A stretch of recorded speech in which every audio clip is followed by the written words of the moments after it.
شیر خدا، فجر کا وقت تھا، ہاتھ میں چھڑی پکڑی تھی، 63 سال عمر مبارک تھی، کوفے کی جامع مسجد میں نماز پڑھانے آ رہے تھے۔ ہر دروازے پہ دستک دیتے، اٹھو الصلاۃ خیر من النوم۔ رستے میں حضرت علی لوگوں کو جگاتے جگاتے آئے۔ جب مسجد کوفہ میں پہنچے تو ایک بدبخت خنجر چھپائے کھڑا تھا، اس نے حضرت علی رضی اللہ تعالیٰ عنہ کو خنجر مارا۔ وہ دوستانہ جو 10 سال کی عمر میں شروع ہوا تھا، جب شیر خدا کو خنجر لگا تو پتہ لفظ کیا تھے؟ فزت برب الکعبہ، لوگوں رب کعبہ کی قسم میں کامیاب ہو گیا، میری زندگی دین کے کام آ گئی، میں کامیاب ہو گیا۔ حضرت علی کی داڑھی ساری لہو سے بھر گئی۔ حضرت شیر خدا فرمایا کرتے تھے، ایک دفعہ میں بڑا بیمار ہوا، میرے سے اٹھ کے کھڑا نہیں ہوا جاتا تھا، حضور تیمارداری کرنے آئے تو میں نے کہا یا رسول اللہ پتہ نہیں بچوں گا کہ نہیں۔ حضور نے فرمایا علی نہیں، تو اس وقت دنیا سے جائے گا جب تیری داڑھی لہو سے رنگین ہو جائے گی۔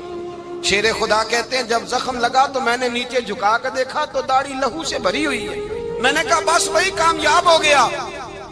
جامع مسجد کوفہ میں مولا علی نے سر سجدے میں رکھا، اور اسلام کی تاریخ کا وہ شخص جس شخص نے اپنی بچپن سے لے کر جوانی، جوانی سے لے کر بڑھاپا، اور جاتے جاتے امام حسن اور حسین کو قریب بلایا اور وصیت کر گئے، بیٹا جینا اسی کا ہے جو دین کے لیے جیے، بیٹا مرنا اسی کا ہے جو دین کے لیے مرے، جس دھج سے کوئی مقتل میں گیا وہ شان سلامت رہتی ہے، یہ جان تو آنی جانی ہے، اس جان کی کوئی بات نہیں۔ حضرت شیر خدا کرم اللہ تعالی وجہ الکریم خاتم الخلفاء تھے، ان پر خلافت اسلامیہ ختم ہوئی۔ حضرت علی رضی اللہ تعالیٰ عنہ جس دن وصال ہوا، آپ کے بیٹے کہتے ہیں اس رات مولا علی نے خزانے کا مال سارا ایک رات پہلے تقسیم کیا، اور پھر جس جگہ مال خزانہ ہوتا تھا وہاں 2 نفل پڑھ کے کہا اے اللہ میں نے تیرے بندوں کی امانت تیرے بندوں تک پہنچا دی ہے۔ زندگی دین کے نام کر کے وہ شیر رخصت ہوئے۔ 21 رمضان المبارک کی شام ڈھلی تو حضرت علی المرتضیٰ شیر خدا رخصت ہوئے۔ صحابہ کہتے ہیں مدینے میں کوہرام مچا، بغداد کی گلیاں سونی ہوئی، کوفے کے لوگ تڑپے، مکے میں بھی لوگوں نے دعائیں مانگی۔ وہ سورج اس انداز میں دنیا سے گیا کہ اس کی روشنی قیامت تک باقی رہے گی، اس کا اجالا قیامت تک چمکتا رہے گا۔ حضرت علی کا نام آج خودداری کی علامت ہے، حضرت علی کا نام ایمان کی علامت ہے۔ مولا علی کے نام کا نعرہ لگتا ہے تو سینوں میں خون دوڑتا ہے، طاقتیں بیدار ہوتی ہیں، روحیں بیدار ہوتی ہیں۔ حضرت علی کثرت سے نماز پڑھتے، کثرت سے روزے رکھتے، کثرت سے عبادت کرتے۔ حج تو اتنا محبوب تھا، ہر سال حج کرنے جاتے، ہر سال حج کرتے۔ حضرت مولا علی شیر خدا رضی اللہ تعالیٰ عنہ کا عالم یہ تھا کہ باوجود غربت کے، باوجود غریبی کے، گھر میں کوئی شے، اور یہ جان بوجھ کے غربت اختیار کی تھی ورنہ تو مالک تھے کون ہے، باوجود فقر اختیاری کے حضرت علی رضی اللہ تعالیٰ عنہ کے دروازے سے خالی کوئی نہیں جاتا تھا۔ ایک سائل مسجد میں مانگنے آ گیا، مسجد میں مانگنے آ گیا تو حضرت علی نماز پڑھ رہے تھے۔ ایک طرف حال یہ ہے کہ حضرت علی کو تیر لگ گیا، ایک جنگ میں 2-3 تیر لگ گئے تو حکیم کہنے لگے حضرت آپ کو درخت کے ساتھ باندھیں گے پھر تیر نکالیں گے ورنہ تو آپ بڑا تڑپیں گے۔ حضرت علی فرمانے لگے ضرورت ہی کوئی نہیں، جب میں نماز کی نیت باندھوں تو نکال لینا، مجھے پتہ بھی نہیں چلے گا۔ ایک طرف حال یہ ہے، ایک طرف، اور دوسری جانب کیا حال ہے؟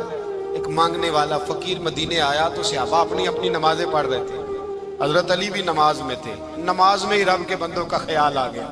حضور کی حدیث میں نے سنائی تھی نا، نبی پاک فرماتے ہیں میں اللہ کی نماز پڑھ رہا ہوتا ہوں پر بوڑھے کا خیال آتا ہے تو نماز چھوٹی کر دیتا ہوں، بیمار کا خیال آتا ہے تو چھوٹی۔ حضرت علی کہتے ہیں مسجد میں آ کے پکارا تو میں نے سلام بھی پھیرنے کا انتظار نہیں کیا، میرے پاس چاندی کی انگوٹھی تھی، میں نے فوراً اتاری اور نماز کے دوران ہی میں نے اس کی جانب پھینک دی۔ فرماتے ہیں اس سائل نے جا کے حضور کو بتایا حضور آج میں مسجد میں گیا ہوں، سب نماز پڑھ رہے تھے، کچھ ملا نہیں۔ حضور نے فرمایا وہاں علی نہیں تھے؟ حضور تھے۔ فرمایا پھر کچھ ملا؟ کہا حضور اس نے تو نماز پڑھتے پڑھتے بھی سخاوت کر دی، نماز پڑھتے پڑھتے بھی سخاوت کر دی۔ مالا والے سخی نہیں ہوندے، کون پیسے والے سخی؟ میں نہیں دیا کھا، میاں صاحب کہہ رہے ہیں مالا والے سخی نہیں ہوندے، تے سخیاں مال نہیں ہوندا، ایتھے اوتھے دعا جہان نہیں، سخی کنگال نہیں ہوتا۔ نبی پاک نے فرمایا جس کی جیب میں پیسے ہیں وہ سخی نہیں ہوتا، جس کا دل بڑا ہے وہ سخی ہوتا ہے۔ حضرت علی شیر خدا گھر میں 3 دن کھانا نہیں پکتا، پر جو آتا ہے وہ جھولی بھر کے لے کے جاتا ہے، وہ جھولی بھر کے۔ بھائی زندگی اس کی ہے جس کی دین کے کام لگ گئی، ورنہ لوگ وقت ضائع کر کے چلے جاتے ہیں۔ شیر خدا کا محل کوئی نہیں تھا، پر لگتا ہے ساری کائنات شیر خدا کی جاگیر ہے۔ حضرت علی رضی اللہ تعالیٰ عنہ کا بینک بیلنس نہیں تھا، لیکن آج اگر اللہ کسی کو نور بصیرت دے تو وہ اٹھ کے دیکھے کائنات میں جتنا کچھ بھی ہے، آج پورے عالم دنیا میں، عالم اسلام میں حضرت علی کا ہی ذکر ہو رہا ہے، پوری دنیا حضرت علی کا۔ پھر اللہ نے فہم دیا، بصیرت دی، حضرت علی کو اللہ نے علم دیا۔ بہت بڑے عالم تھے حضرت علی، بہت بڑے۔ حضرت سیدنا عمر فاروق رضی اللہ تعالیٰ عنہ فرماتے ہیں اگر ہمارے درمیان علی نہ ہوتے ہم ہلاک ہو جاتے، جہاں کوئی مسئلہ بنتا شیر خدا اس مسئلے کو حل کرتے، بلکہ حضور نے فرمایا میں علم کا شہر ہوں، علی اس کا دروازہ ہے۔ حضرت جبریل امین علیہ السلام آئے انسانی شکل میں، حضرت علی کے سامنے کھڑے ہو کے کہنے لگے علی سنا ہے آپ شہر علم کے دروازے ہیں؟ حضرت علی کہنے لگے میں نے نہیں کہا، یہ تو میرے رسول نے کرم فرمایا ہے۔ کہنے لگے چلو بتاؤ جبریل اس وقت کہاں ہے؟ حضرت علی نے اوپر دیکھا، نیچے دیکھا، دائیں بائیں آگے پیچھے دیکھا، فرمانے لگے نہ تو اس وقت 7 آسمانوں پہ ہے، نہ 7 زمینوں پہ ہے، نہ مشرق مغرب شمال اور جنوب میں ہے۔ فرمانے لگے یا تو جبریل ہے یا میں جبریل، ایک ہے دونوں میں سے۔ تو حضرت جبریل کہنے لگے علی سچ کا ہے مصطفیٰ نے، تو واقعہ علم کا دروازہ ہے، تو علی ہے، جبریل تو میں ہی ہوں، میں ہی ہوں جبریل۔ یہ ان کے علم کی وسعت، یہ ان کی حکمت اور دانائی کی وسعت۔ حضرت سیدنا مولا علی شیر خدا رضی اللہ تعالیٰ عنہ 21 رمضان المبارک کو کوفے کی جامع مسجد میں شہادت کا درجہ حاصل کر گئے۔ حضرت شیر خدا رضی اللہ تعالیٰ عنہ وہ شخصیت ہیں کہ جن کے بارے میں میرے حبیب پاک صلی اللہ علیہ وسلم نے فرمایا جس نے اس سے محبت کی اس نے مجھ سے محبت کی، جس نے اس سے بغض رکھا اس نے مجھ سے بغض رکھا۔ اور نبی پاک صلی اللہ علیہ وسلم نے فرمایا علی کا بغض نفاق ہے، علی کا بغض نفاق ہے، منافق ہونے کی علامت ہے۔ اور فرمایا علی کا پیار ایمان ہے، علی کا بغض کتنی بڑی بات ہے، علی کا بغض نفاق ہے اور علی کی محبت ایمان ہے، علی کا پیار علامت ایمان ہے۔ حضرت علی فرماتے ہیں کہ دریا بہہ رہا ہو، دریا، اس دریا میں اگر ایک قطرہ شراب کا گر جائے پھر وہ دریا خشک ہو جائے، پھر اس دریا کی سطح پر یعنی نیچے گھاس اگائے، اور اگر میرا گھوڑا وہ گھاس کھا لے تو میں اس گھوڑے کی سواری کرنا پسند نہیں کرتا۔ اتنی نفرت نشے سے، شراب سے۔ حضرت علی شیر خدا، دنیا کیا جانے مولا علی کرم اللہ تعالی وجہ الکریم وہ شخصیت ہیں۔ او بھائی کچھ لوگ جوانی گزار کے در رسول پہ آئے، کچھ بہاریں دیکھ کے آئے، کچھ بہاریں یہاں دیکھی، کچھ چڑھتی جوانی میں آئے۔ علی گل مرتضیٰ شیر خدا کہتے ہیں میں نے کوئی جوانی نہیں دیکھی، میں 10 سال کا تھا جب نبی پاک کے قدموں سے لگ گیا تھا، 10 سال کا مینوں عشق لگا سی، کھیڈاں کھیڈ دی نوں تے کھیڈاں بھول گئیاں، میں کجل پایا سی یار دے ویکھنے نوں، پھر او دی یاد وچ روندیاں ہی ڈل گئیاں۔ حیدر شاہ اس گلی کدے نہ رول دی، پر ان تے رول گئیاں۔ حضرت علی شیر خدا، واقعہ کیا ہوا؟ پہلی بات تو یہ کہ رسول پاک نے ان کے گھر میں پرورش پائی۔ حضور علیہ السلام اب جب تھوڑا سا معاملات بہتر ہوئے، سرکار کا نکاح ہو گیا، حضرت خدیجہ الکبریٰ کے پاس تشریف لے گئے، قحط آ گیا مکہ مکرمہ میں، غربت آ گئی۔ نبی پاک صلی اللہ علیہ وسلم اپنے چچا حضرت عباس کے پاس گئے، کہنے لگے غربت ہے، پریشانی کا عالم ہے، حالات دیگرگوں ہیں، اور جناب ابو طالب پر بوجھ بڑا ہے، چلو چل کے ان کا بوجھ بٹائیں۔ چلو کہا ٹھیک ہے، چلو ان کا ایک بیٹا لے آتے ہیں، ان کے بچے زیادہ ہیں، ہم خدمت کریں گے اپنے چچا زاد بھائیوں کی، اپنے گھر میں رکھیں گے، بوجھ بٹ جائے گا۔ حضرت عباس کہتے ہیں رسول پاک مجھے ساتھ لے کے گئے، ہم نے جا کے جناب ابو طالب سے بات کی تو خوشی خوشی کہنے لگے لے جاؤ جس کو دل کرے، جس کو دل کرے لے جاؤ۔ حضرت عباس کہتے ہیں میں نے حضور سے کہا جس کا آپ کو دل کرے آپ لے جائیں، دوسرا میں لے جاتا ہوں۔ تو حضور نے فرمایا آپ کا کیا خیال ہے، میں کس کو لے کے جاؤں گا؟ تو حضرت عباس کہنے لگے ساری دنیا کو پتا ہے آپ علی کو لے کے جائیں گے، یہ زمانہ جانتا ہے، بچپن کا پیار ہے، کن فیکون تے کل دی گل ہے، اساں پہلا پریت رلائی۔ فرمایا مجھے ہمیں پتہ ہے آپ کس کو لے کے جائیں گے، حضور سید عالم صلی اللہ علیہ وسلم۔ روایت میں لفظ بڑے پیارے ہیں، اللہ کرے آپ کو لطف آئے اس بات کا، لفظ بڑے پیارے ہیں۔ حضرت علی کہتے ہیں میرا قد چھوٹا تھا اور میں بچہ تھا، ابھی 7-8 سال عمر تھی، اللہ کے رسول میرے صحن کے اندر گھٹنوں کے بل بیٹھ گئے اور فرمایا علی آجا یار سینے سے لگ جا۔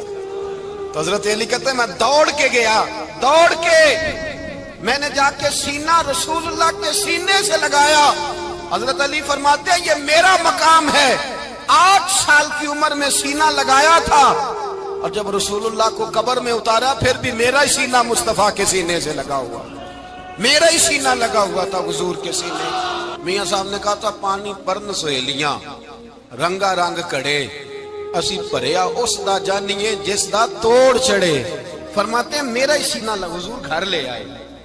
مولا علی شیر خدا فرماتے ہیں حضور نے اعلان نبوت کیا تو میں ابھی چھوٹا بچہ تھا، 9-10 سال عمر تھی۔ ایک دن میں نے حضور کو دیکھا، یہاں تو حضرت علی کا نام لینے والوں نے پکی پڑھ لی ہے نا، پکی پڑھی ہوئی ہے، سارے ہی اللہ خیر کرے مجذوب ہو گئے، روٹی زمین پہ کھاتے ہیں، نمازیں عرش پہ پڑھتے ہیں، وہ باقی سارے کام دنیا داری کے کرتے ہیں، نماز کی دفعہ مجذوب ہو جاتے ہیں، باقی ہر چیز کی ہوش ہے، صرف انہیں نماز روزے کی ہوش نہیں۔ مولا علی شیر خدا متاثر کس چیز سے ہوئے؟ آپ کہتے ہیں میں اسلام کی کس چیز سے متاثر ہوا؟ فرماتے ہیں نبی پاک صلی اللہ علیہ وسلم نے اعلان نبوت کیا، میں بچہ تھا، ایک دن میں نے حضرت خدیجۃ الکبریٰ کو اور نبی پاک کو نماز پڑھتے دیکھا۔ نماز کب فرض ہوئی؟ تو یہ وہ حضور کون سی نماز پڑھ رہے تھے؟ ہم تو فرض ہونے کے بعد نہیں پڑھ رہے، اور رسول پاک فرض ہونے سے پہلے نماز ادا فرما رہے، فرض ہونے سے پہلے۔ اور حضرت علی کا میں نے قول سنایا تھا، مولا علی شیر خدا کہتے ہیں میں نے دعا کی ہے خدا بندہ مجھے جنت میں بھی نماز کی توفیق دینا، جہاں نماز نہ ہو میرا تو وہاں دل ہی نہیں لگتا۔ حضرت شیر خدا کرم اللہ تعالیٰ وجہ الکریم ارشاد فرماتے ہیں حضرت خدیجۃ الکبریٰ حضور کے ساتھ نماز پڑھ رہی تھیں، اللہ اکبر کہا، پھر گردن جھکائی، دیر تک کھڑے رہے، پھر رکوع کیا، پھر سر سجدے میں رکھا تو دیر ہو گئی۔ کہتے میں بچہ تھا، غور سے دیکھتا رہا، غور سے دیکھتا رہا۔ جب حضور فارغ ہوئے تو میں نے کہا اے محمد ابن عبداللہ صلی اللہ، اے میرے معزز بھائی یہ آپ کیا کر رہے تھے؟ تو حضور نے فرمایا میں اس رب کی نماز پڑھ رہا تھا جس کا میں رسول بن کے آیا ہوں، اس رب کی نماز پڑھ رہا تھا جس کا میں رسول بن کے آیا ہوں۔ تو حضرت علی کہنے لگے مجھے بڑی پسند آئی ہے، میں نے بھی پڑھنی ہے۔ مجھے کیا پسند آئی ہے؟ چلو سارے بولو پلا کیا پسند آئی ہے؟ کیا پسند آئی ہے جی؟ دعا کریں سارے مسلمانوں کو نماز پسند آ جائے، آمین تو کہنا، سب کو نماز پسند آ جائے۔ اللہ کرے اوپر جتنی مائیں بہنیں بیٹھی ہیں سب کو نماز پسند آ جائے، اور اپنے بچوں کو بھی وہ نماز کا عادی بنا دیں۔ نبی کریم سید عالم نور مجسم صلی اللہ علیہ وسلم سے حضرت علی کہنے لگے کہ حضور مجھے پسند آئی ہے، میں نے بھی پڑھنی ہے۔ کیا؟ نماز۔ حضور نے فرمایا کلمہ پڑھ، تو بھی نماز پڑھنی شروع کر دے۔ اور پھر چپکے سے حضور نے کان میں کہا، فرمایا اپنے ابا جی سے مشورہ کر لے کلمہ پڑھتے وقت، مشورہ کر لے۔ جناب علی کہتے ہیں میں گیا جناب ابو طالب کے پاس، میں نے کہا میں نے کلمہ پڑھنا ہے۔ کہتے ہیں جناب ابو طالب کہنے لگے بیٹا تیرے حق میں سب سے بہتر وہی ہے جو محمد عربی فرمائیں گے، وہ تیرے حق میں سب سے بہتر ہے، اس لیے کہ وہ مجھ سے زیادہ تجھ سے محبت کرتے ہیں، جو کہے کرتا جا۔ حضرت علی کہتے ہیں 10 سال کی عمر میں کلمہ پڑھا۔ اللہ پاک نے فرمایا وانذر عشیرتک الاقربین، محبوب اپنے قریبی رشتہ داروں کو ڈرائیں، قریبیوں کو ڈرائیں، قریبی رشتہ داروں کو دین کی دعوت دیں۔ قریبی ذرا مشکل سے مانتے ہیں، نیڑے رہنے والوں کو قدر ذرا تھوڑی ہوتی ہے، یہ ذرا مشکل سے مانتے ہیں۔ حضرت علی کہتے ہیں میری نبی پاک نے ڈیوٹی لگائی، فرمایا علی جا ساری برادری کو بلا کے لا۔ آپ فرماتے ہیں 10-11 سال کا مبلغ گلیوں میں پھرنے لگا، 10-11 سال کا مبلغ، یہ دیکھیں کہاں دوستی کا آغاز ہوتا ہے۔ کہتے ہیں میں پہلے دن نکلا اپنے رسول کے کہنے پر، میں 10-11 سال کی عمر میں دین کے لیے نکلا، اور پھر وہ 10 سال میں نکلے تو بدر سے لے کر احد تک، حنین سے لے کر خیبر تک، اور مدینے سے لے کر کوفے کی جامع مسجد کی شہادت تک جناب علی دین کے لیے نکلے ہی رہے۔ فرماتے ہیں 10-11 سال کی عمر میں نکلا، میں نے ابو سفیان کو کہا، ابو لہب کو دعوت دی، میں نے ابو جہل کو بلایا، عتبہ کو، عتیبہ کو، ولید کو، میں نے عباس کو، حمزہ کو، کہتے میں تمام کو، قریش کو دعوت دی حضور کے گھر میں۔ نبی پاک نے کھانا کھلایا، اور کھانا کھلا کے نا تو حضور نے نظر ڈالی، فرمایا میری برادری والوں، میرے چچاؤ، میرے عزیزوں، اس لیے بلایا ہے کہ میں اللہ کا رسول بن کے آیا ہوں، میں نے ساری دنیا کو لا الہ الا اللہ کا پیغام دینا ہے، میری مدد کرو، میرے ساتھ چلو، میرے ساتھ تعاون کرو، آؤ نکلو چلے، اٹھو میرے ساتھ۔ کہتے کھانا کھاتے وقت تو گفتگو سارے کر رہے تھے، اس وقت تو پرجوش تھے، چوری کھانے وقت تو سارے تیار تھے، جب کہا خون دینے کی باری آئی ہے تو چپ کر گئے، خون دینے کی باری آئی ہے تو چپ کر گئے، جسے زندگی ہو پیاری وہ یہیں سے لوٹ جائے، میرے قافلے میں شامل کوئی کم ظرف نہیں ہے، کہا چلو میرے ساتھ اٹھو۔ تو حضرت علی کہتے ہیں حضور ایک ایک کا چہرہ دیکھتے ایک ایک کو پکارتے، تو چل، پر کوئی آواز نہ دیتا۔ کہتے جب میں نے حضور کے چہرے پر ہلکی سی پریشانی دیکھی، مولا علی عمر 10 سال 9 سال، کہتے میں نے ہلکی سی پریشانی دیکھی تو میں کھجور کھا رہا تھا، میری نظر پڑی تو میں نے کھجور بھی پوری نہ کی، میں پیچھے بیٹھا تھا، بچہ جو تھا پیچھے بیٹھا تھا، پیچھے۔ کہتے مجھ سے رہا نہ گیا، میں اٹھا، قد پہلے چھوٹا تھا، عمر تھوڑی تھی، میں نے ایڑیاں اٹھا لی، پنجوں کے بل کھڑا ہو گیا، اور یوں دونوں ہاتھ فضا میں بلند کر کے کہا، میں نے کہا یا رسول اللہ یہ نہیں چلتے تو نہ چلے، انا حافظو کا یا رسول اللہ، انا ناصرو کا یا رسول اللہ۔ حضور آپ میدان میں نکلے، جہاں بھی ضرورت پڑے گی علی آپ کی حفاظت کرے گا۔